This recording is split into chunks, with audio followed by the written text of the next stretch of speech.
Welcome back to another episode from Nepal. In this special video, we would like to give the microphone to our friend Urken, who had planned and organized our entire trip in Nepal. This is not a paid advertisement or anything, but really just a genuine shout out to him, his family, and the business they have started. In case you ever think of visiting the roof of the world, we can only recommend getting in touch with him.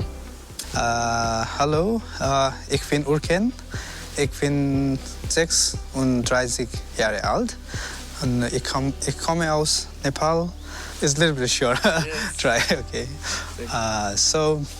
My name is Urken. I'm 36 years old. So I was born in this village, Tulashapru, which is about 140 kilometers from Kathmandu by driving. I was born in this village and then raised in this village, and then I also studied in this village in the local school, which is just right there. So I studied from class 1 till class 6 in this village. Then after class 6 there wasn't any more further education in the village.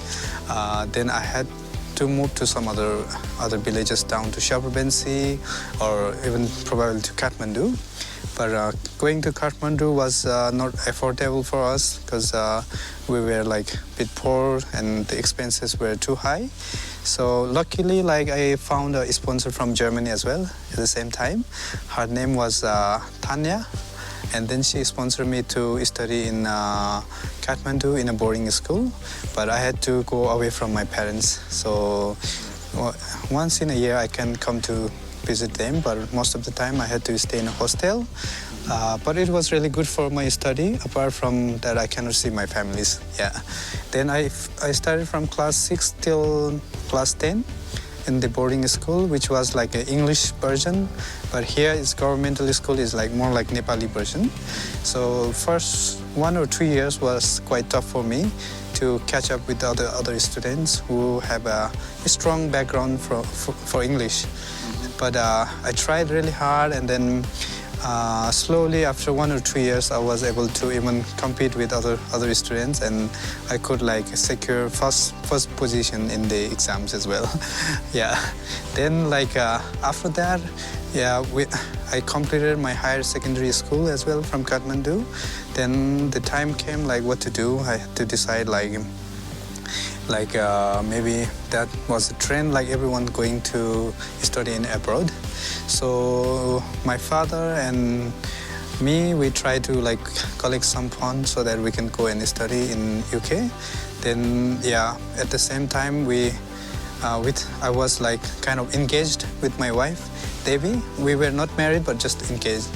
So we decided to go together in UK. It's called a student and dependent visa. I can study and she can work, so that she can support me for my education. So we went to UK, and then we stayed there for I think probably about almost 8 years. Then did some studies in business and finance and something like this. Then at some point we had a child. Her name is Sophie. Yeah, and then when she was about 9 months old or something like that, then we decided to move back to Nepal. It was because I was really sick, not feeling well. My health was not good at all for working in the UK, because living in the UK is really difficult when you are from abroad. You need to work hard a lot. Probably you might have to work 12 to 14 hours every day just to sustain in UK. Then my health was not ready for that. And at the same time, the UK government rule was not flexible enough to put you more in their country. The rules were very difficult. Then we decided to move back to Nepal. Yeah, then it was 2017. We moved back to Nepal. Yeah. And then the time is passing on. We try to find some job in Nepal, but even if I study in UK, the finding job in Nepal is really hard. Even if you have qualifications and everything, finding a job in Nepal is you need more a political connections or some higher authority connections. Otherwise, you cannot find job, which is really sad for me. Even I tried to apply for multiple jobs, more than 30, 40 jobs, trying a lot of time. But it's still like I couldn't find a good job. So recently I have just found a job to work in a like administration for some sort of travel agency.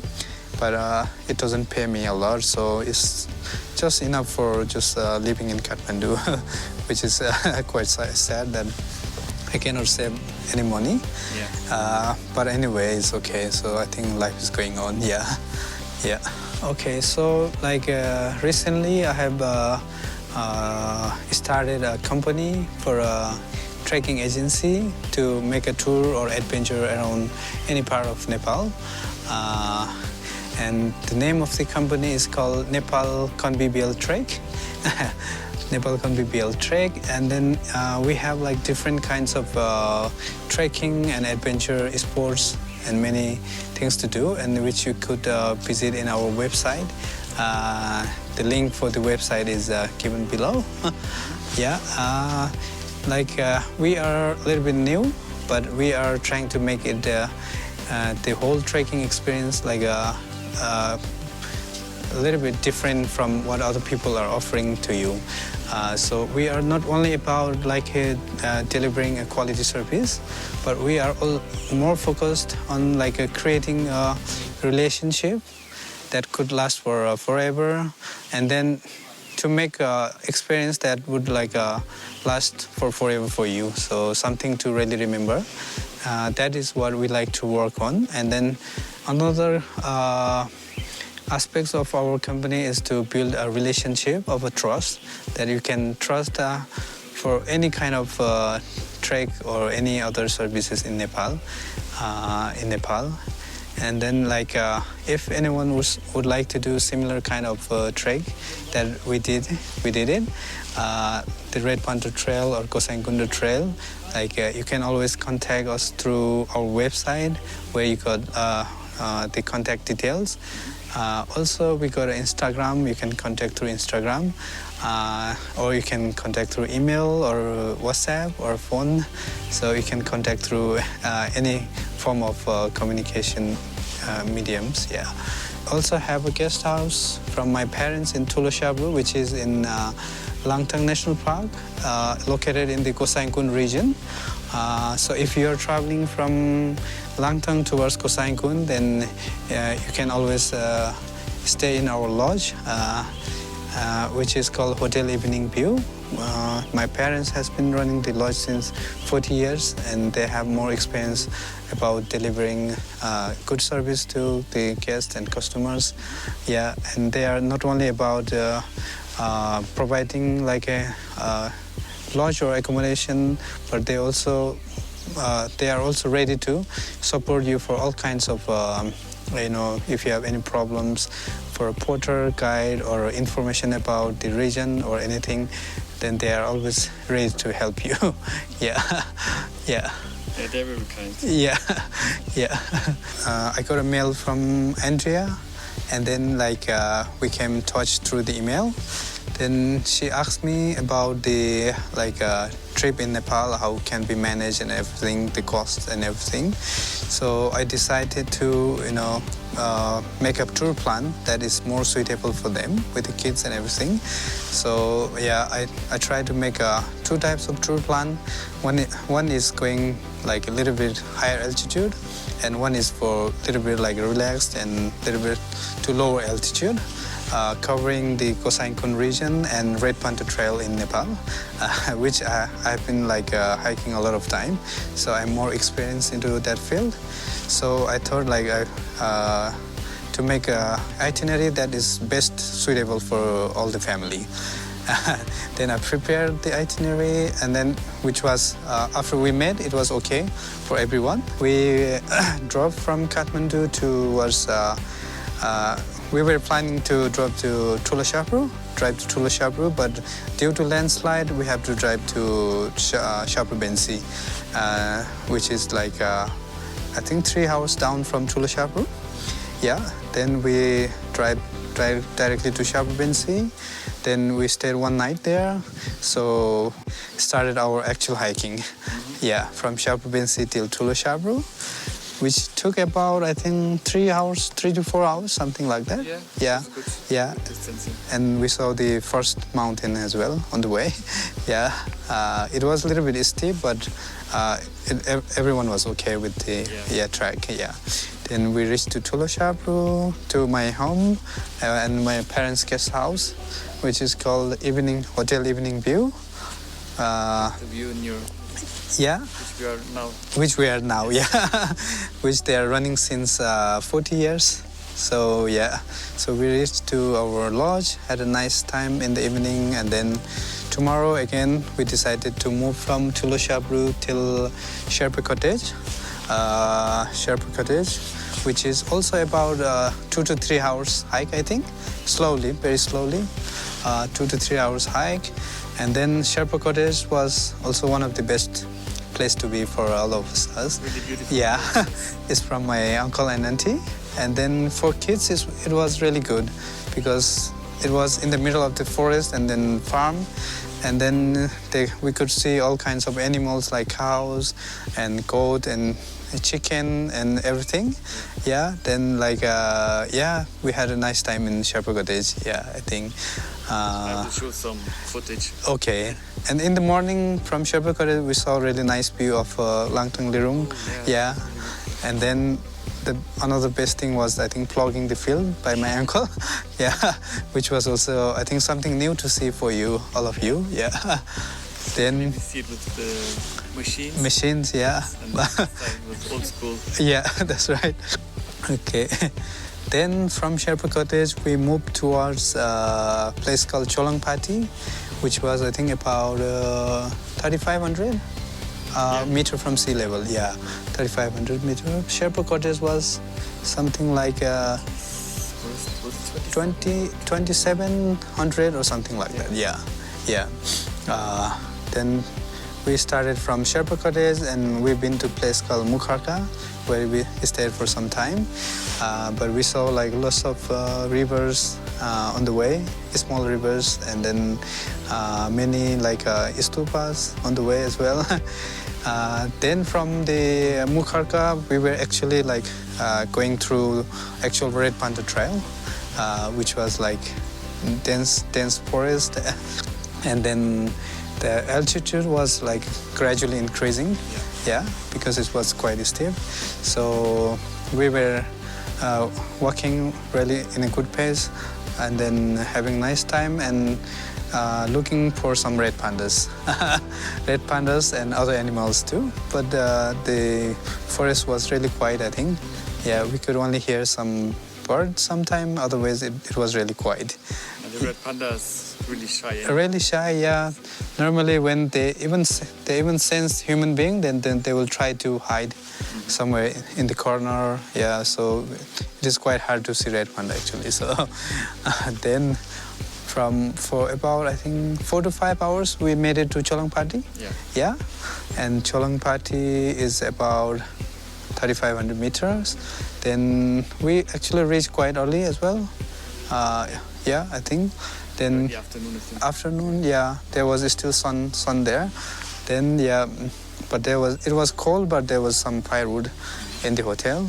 So the hotel was quite basic with all the lodging and accommodation, but everything was okay, I think. Really friendly people. Friendly people, and especially the kid. He was so active, and then trying to involve Malik and Emmett to play with him. Yeah. First days they were a bit shy, but the second day they played together. They played together. Yeah, that was a great thing. Yeah. Yeah, we had great food and everything was good. Then we decided to descend down. It should be good for everyone. Then next morning, like, we tried to hike a little bit up to the hill to see some views of mountains and everything. I think it was about 15-minute hike, something like that, 15 minutes, which was quite good. A little bit cloudy, but still sometime like we could see some views of Lauribina Hill or it's a little bit mountains. And then we took some pictures with our banner. Banner from our travel journey. and Nepal BBL trek, which was really good. Yeah. Yeah. And then we also hang some prayer flags, which is always good for your soul. And then which it is also a symbol of best wishes for you, for whatever you do in future or next days. It always, we believe it always brings some sort of happiness for you. So then, yeah, we stayed there for some time, and then we moved back to the lodge, and then packed everything, and then started hiking towards Singomba. Singomba is also called Chandanbari, which Chandanbari is more like an official name, but Singomba is like our commonly used around this region because the name came after like the cheese factory, so it's called Singomba. Then in Singomba we reached quite early, I think. Little bit, 1.5 hour. Not that far, yeah. Yeah, it was not that far, and it was downhill, and then children could run faster. Yeah, but the track was really good, wide and good.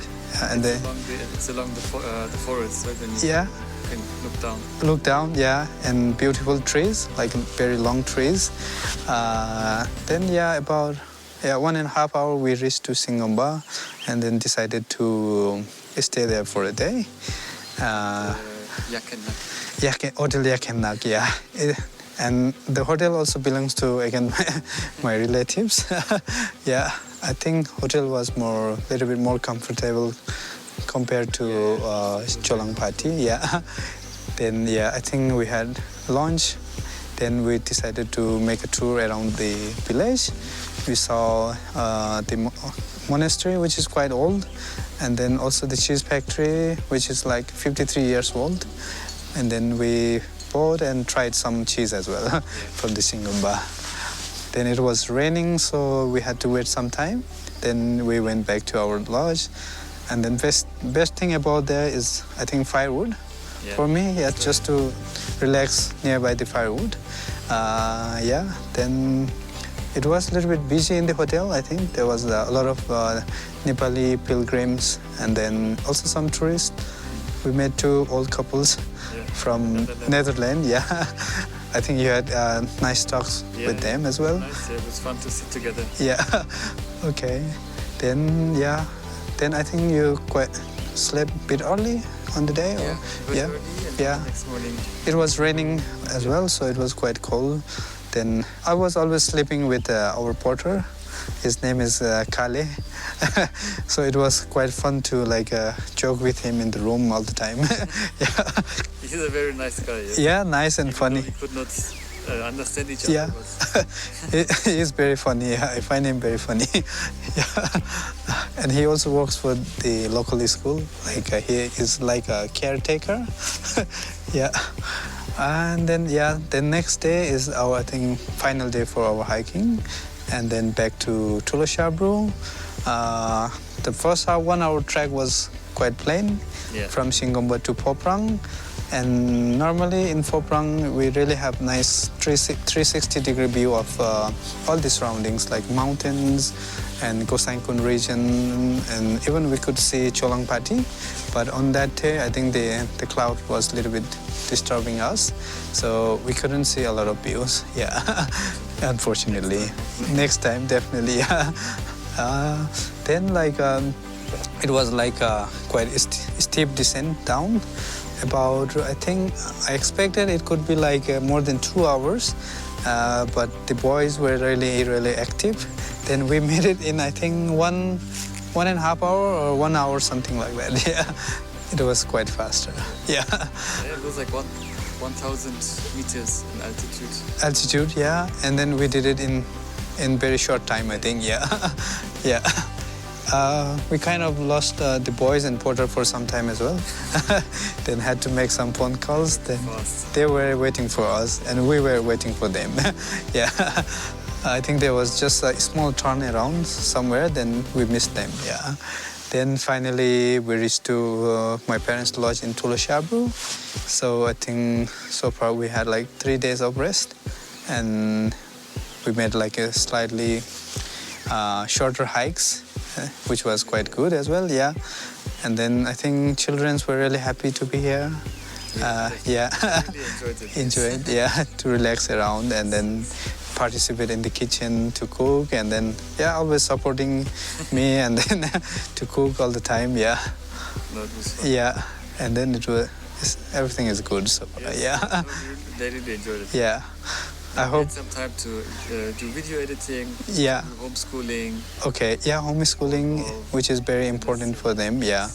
But one thing I really like about your journey is like you're visiting different countries, which is unusual, and something like a big adventure that many people cannot do. And then like at the same time, you could also carry on the online lessons for the kids.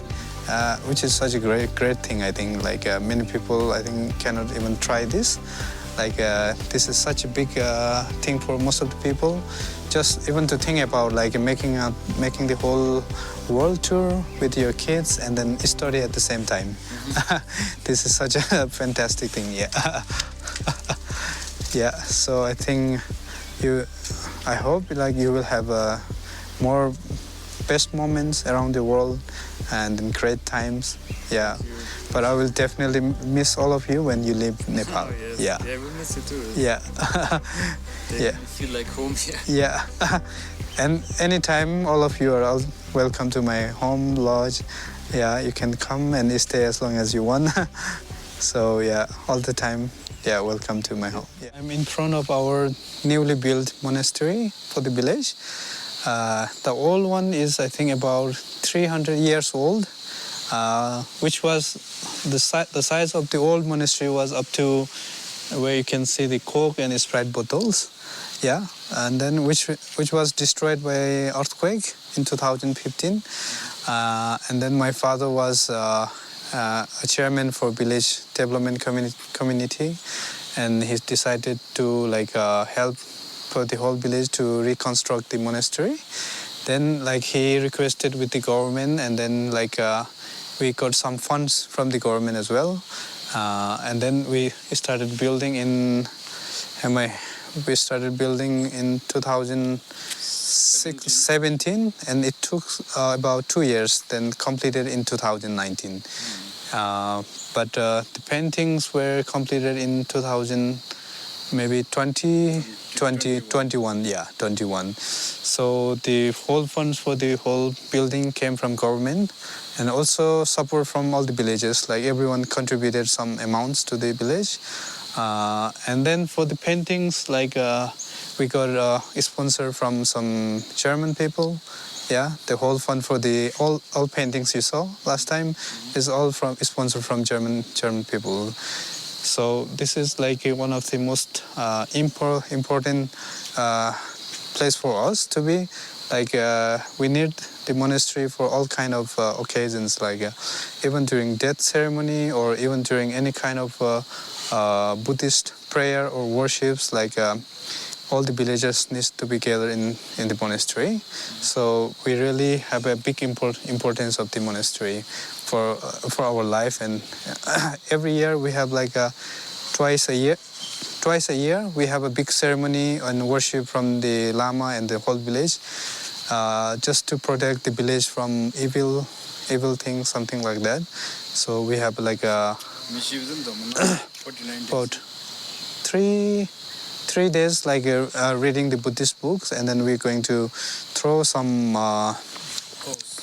ghost to the town where I showed you last time.